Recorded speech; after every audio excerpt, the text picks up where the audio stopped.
Nous avons récemment publié une série de vidéos durant lesquelles nous essayons de parler un peu de la conception de l'image de marque, de la conception d'une marque, du branding. Il était donc question ici d'expliquer en des termes très simples comment ça se passe pour concevoir une marque, comment ça se passe pour concevoir une image de marque, comment ça se passe pour concevoir un branding.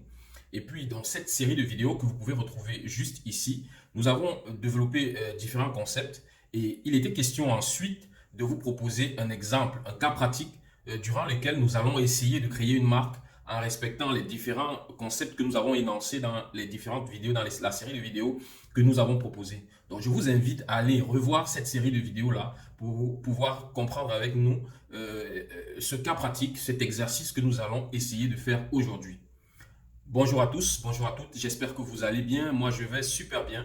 On se retrouve une fois de plus sur cette chaîne, la chaîne sur laquelle nous découvrons le digital et toutes ses opportunités, et surtout la chaîne sur laquelle nous expliquons les choses du digital en des termes très simples, en des termes accessibles à tous. Je vais dans un premier temps vous inviter à vous abonner à la chaîne si vous n'êtes pas encore abonné pour pouvoir découvrir avec nous le digital et toutes ses opportunités. Je vais également vous inviter à cliquer sur le bouton de notification pour être tenu informé chaque fois que nous allons publier une nouvelle vidéo, un nouveau contenu.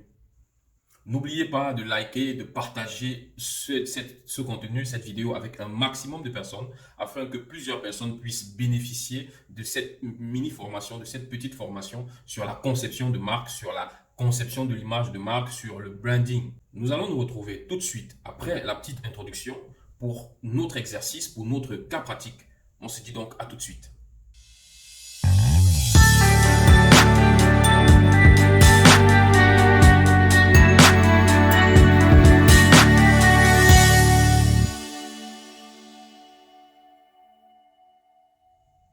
Bienvenue une fois de plus, nous allons directement rentrer dans le vif du sujet.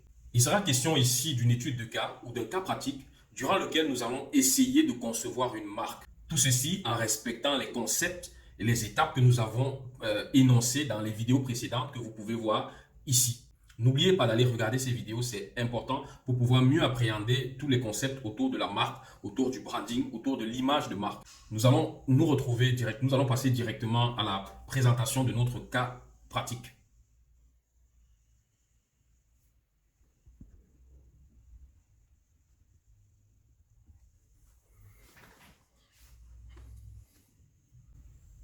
En introduction, il sera question un peu de vous expliquer ce que nous avons choisi.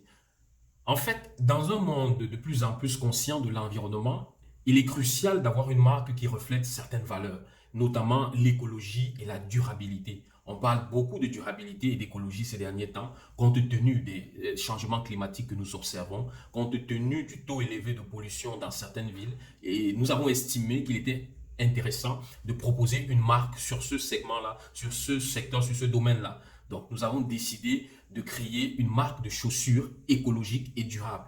Et nous avons choisi comme nom pour notre marque EcoStep. Donc, EcoStep, c'est le nom que nous avons choisi pour ce cas pratique pour notre marque de chaussures écologiques et durables. Ensuite, après avoir choisi ce nom-là, nous avons essayé de comprendre un peu le marché et de comprendre les consommateurs, ce qui nous a amené à prendre comme segment de marché les jeunes adultes urbains âgés de 18 à 35 ans. Sur ce segment de marché, nous aurons pour cible les consommateurs soucieux de l'environnement et de la mode, des consommateurs qui veulent poser des actes qui respectent l'environnement, qui préservent l'environnement, mais qui également ont envie d'être à la mode. Et nous avons donc décidé de leur proposer des chaussures qui soient respectueuses de l'environnement tout en étant stylées. L'avantage de cette cible que nous avons choisie, c'est que c'est une cible qui est prête à payer un peu plus cher pour des produits durables, pour des produits de qualité. Conscient de notre segment de marché, de notre cible, nous avons donc décidé de la vision que nous souhaitons donner à notre marque. Et cette vision, elle est simple. Nous souhaitons être la marque de chaussures préférée des consommateurs soucieux de l'environnement. C'est ça notre vision, la vision de notre marque. Et comme mission, nous avons décidé de fournir des chaussures stylées, des chaussures confortables et surtout des chaussures écologiques. Donc la marque de chaussures que nous allons mettre sur pied, c'est donner pour mission de mettre à disposition de sa cible des chaussures stylées, confortables et écologiques. Ensuite, pour notre marque, nous allons passer à la création de l'identité visuelle, car l'identité visuelle, elle est importante. Elle va permettre à notre marque de se distinguer de la masse. Elle va permettre à notre marque et à tous nos produits d'être facilement reconnus par notre cible. Elle va permettre à notre marque de véhiculer les valeurs qui nous sont chères. Pour ce cas pratique, nous n'allons pas présenter ou bien le processus de création de tous les éléments de l'identité visuelle de la charte graphique. Nous allons juste nous limiter au logo. Mais dans le lien qui s'affiche juste à côté là, vous pourrez regarder une vidéo qui parle de l'identité visuelle de la charte graphique. Parce que lorsque l'on souhaite bâtir une image de marque forte, une image de marque cohérente, il est important, il est capital d'avoir une identité de marque, d'avoir une charte graphique. Si tu n'as pas une charte graphique, si tu n'as pas une identité visuelle, c'est très dangereux. Ça veut dire que ta marque n'existe même pas. Donc, il faut faire très attention. Et c'est cette charte graphique qui va faire que tous les visuels de communication que vous allez concevoir ou encore tous vos différents produits aient les mêmes codes, aient une certaine identité, aient une certaine cohérence et soient facilement reconnaissables. Ce qui fait que quand on va voir une de vos affiches, avant même de lire le contenu ou le texte sur l'affiche, rien qu'au travers des couleurs, les utilisateurs, la cible sait déjà que oui, ça c'est l'affiche de notre entreprise, ça c'est l'affiche de l'entreprise que nous suivons habituellement. Donc, pour notre marque, pour notre cas, notre exercice ici, nous avons choisi comme logo une empreinte de pied avec une feuille verte à l'intérieur. Et comme couleur de notre identité visuelle, nous avons choisi comme couleur principale le vert. Le vert, pourquoi? Parce que le vert, c'est la couleur très souvent associée à la nature, à l'équilibre, à la croissance, à la fraîcheur. C'est aussi la couleur de la durabilité, de l'écologie. En fait, le vert incarne parfaitement l'éthique de EcoStep. EcoStep qui est notre marque, la marque que nous avons choisi de créer pour cet exercice, la marque de chaussures écologiques et durables. Comme deuxième couleur, nous avons choisi le bleu. Pourquoi le bleu? Eh bien, tout simplement parce que le bleu rappelle le ciel et l'eau. Dans ces nuages les plus sombres et ténébreuses. Il peut évoquer également la fiabilité, la confiance, la responsabilité, la sécurité. Donc, c'est pour ça que nous avons choisi le bleu. Vous pouvez donc voir ici la conception du logo. Quelques étapes rapides de la conception du logo. Et voilà le résultat auquel nous avons abouti, que vous pouvez apprécier ici. Vous voyez, c'est simple, c'est chic, c'est écolo quoi. Écolo et stylé. Vous pouvez même déjà sur notre logo entrevoir le slogan « Marchez vert, vivez conscient ». C'est le slogan que nous avons défini. Et puis, vous pouvez avoir ici un aperçu ou un exemple de l'identité visuelle probable ou bien éventuelle que nous aurions développée pour notre marque. Vous pouvez voir qu'elle est cohérente, elle est alignée sur nos valeurs, elle est alignée sur le message que nous souhaitons transmettre, écologie durable. Pour le positionnement de marque, nous avons comme Unique Selling Proposition. Si vous ne savez pas ce que c'est que le USP, Unique Selling Proposition, je vous invite à aller revoir nos différentes vidéos, notamment sur l'image de marque, la différenciation, pour en savoir un peu plus. Mais ici, si on peut le dire de manière très brève, le Unique Selling Proposition, c'est de savoir qu'est-ce qui rend votre marque unique. C'est de ça qu'il s'agit. Nous, pour notre marque, nous avons choisi des chaussures entièrement recyclables avec une empreinte carbone minimale. C'est ça le Unique Selling Proposition que nous avons choisi pour notre marque. Je répète, des chaussures entièrement recyclables avec une empreinte carbone minimale.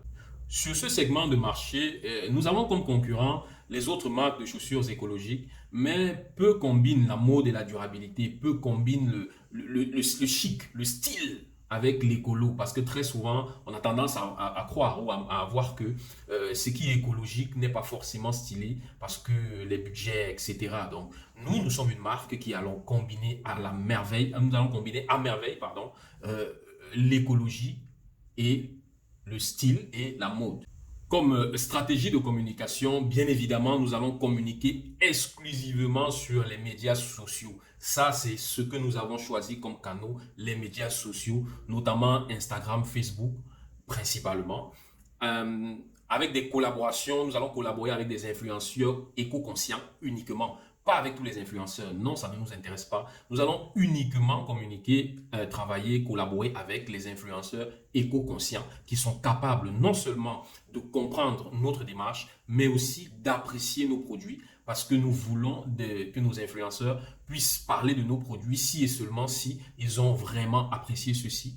tout en gardant à l'esprit que le message qui doit être véhiculé, le message que nous souhaitons s'installer dans la tête de notre cible, dans la tête de notre segment, c'est marcher vers vivez conscient. C'est ça le message que nous souhaitons mettre dans la tête de nos utilisateurs au travers de notre stratégie de communication. Je répète, marcher vers vivez conscient.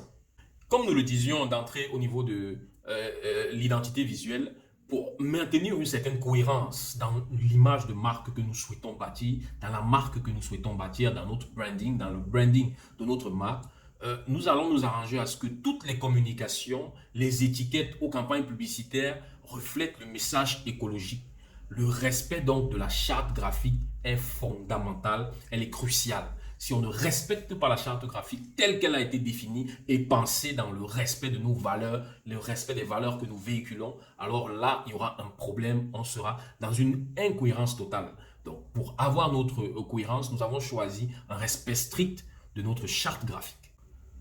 La gestion de la marque, on disait tantôt qu'il était important de se mettre à jour, d'évoluer, etc. Pour nous, en termes de mise à jour, nous avons choisi le lancement de nouvelles collections chaque saison en tenant compte des retours des clients, bien évidemment, parce que les retours des clients sont importants, c'est très important parce que le client doit être au centre de votre stratégie de vente. Nous avons également, pour la gestion de la marque, prévu la protection du logo EcoStep ainsi que les designs de nos différents produits. Nous allons les protéger auprès des organismes de propriété intellectuelle reconnus dans la zone géographique où nous sommes, notamment l'OAPI ou l'OMP, dont vous pouvez retrouver les liens dans la description de cette vidéo. Il est important de protéger votre marque. Ça vous met à l'abri de votre marque et vos designs, les designs que vous avez créés. Ça vous met à l'abri de beaucoup de conflits. N'attendez pas que le conflit survienne pour réfléchir à ça.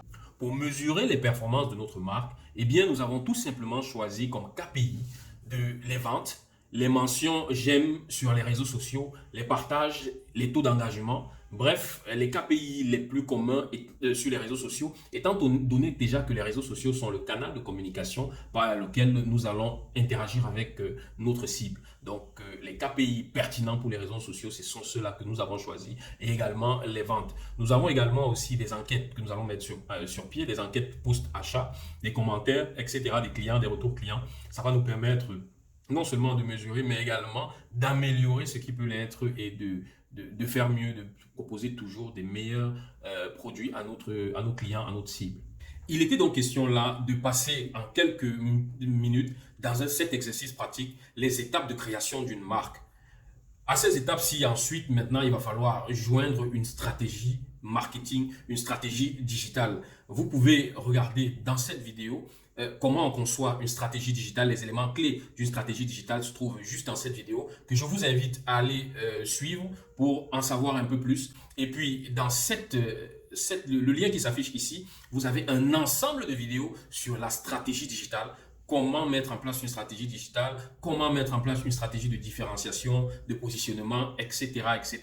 Nous sommes à l'heure des réseaux sociaux, nous sommes à l'heure du digital. Il est important d'apprendre ces concepts-là. Et l'avantage de les apprendre sur cette chaîne, l'avantage, c'est que nous essayons d'expliquer les choses en des thèmes très simples, en des thèmes qui sont accessibles à tous. Vous n'avez pas besoin d'être un expert du domaine, vous n'avez pas besoin d'avoir fait de grandes études. Vous suivez nos vidéos et je vous garantis que vous allez apprendre des choses, vous allez devenir des experts en digital, des experts en stratégie digitale et ça va vous permettre d'améliorer vos ventes, ça va vous permettre d'améliorer vos stratégies digitales sur Internet pour vos différents produits, activités, services, etc.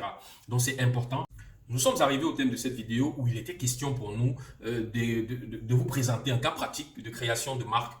J'espère que vous avez aimé la vidéo, j'espère que vous avez aussi appris parce que nous à chaque vidéo on apprend. J'espère que vous avez appris. N'oubliez pas de liker cette vidéo, de la partager, de la commenter si vous avez des questions. Nous allons y répondre dans des brefs délais. Ce sont vos partages et ce sont vos likes qui nous donnent la force de continuer. Il faut t'abonner. Toi qui regardes la vidéo là, abonne-toi. Abonne-toi pour que cette chaîne grandisse, qu'on puisse proposer beaucoup d'autres contenus, qu'on puisse même organiser des formations. Si la chaîne grandit très vite, on va même organiser des formations qui seront à très bas coût, voire même totalement gratuite, pour donner à tout le monde la possibilité d'acquérir des compétences dans le digital, d'appréhender ou d'apprécier les opportunités, de saisir les opportunités que le digital vous offre pour améliorer vos conditions de vie, pour améliorer votre activité, votre business. Donc, abonne-toi et demande à ton frère qui est à côté ou à ta soeur qui est à côté de s'abonner. C'est important, abonnez-vous à cette chaîne. Donc, on se dit à la prochaine. Bye bye.